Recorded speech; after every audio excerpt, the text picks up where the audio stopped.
ഒരു ബ്രെഡും കഷ്ണത്തിന് വേണ്ടിയിട്ട് രണ്ടുപേരും മര്യാദ രാമന്മാരായിട്ടിരിക്കുകയാണ്.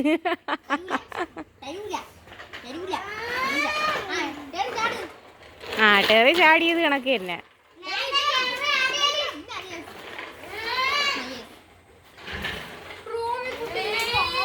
ആ ടെറി ചാടി.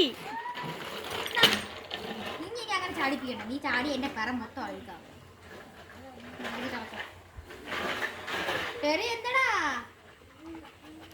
കിട്ടാനുള്ള കിട്ടി, അവൻ എണീറ്റ് പോയി. ഇനി നിന്റെ കയ്യിൽ ഒന്നുമില്ലെന്ന് അറിയാം അവന്. ബാ പോവാം. എന്റെ കൊച്ചിന് ജാമുണ്ട്. റോമി ചേച്ചിയുടെ പൊന്നുകുട്ടി. അയ്യോ ചേച്ചിയുടെ പൊന്നാവി. അയ്യോ അയ്യോ അയ്യോ അയ്യോ. Down down. അയ്യോ കണ്ട എന്റെ കൊച്ചു ഇങ്ങനെ കിടക്കുന്നുണ്ട്.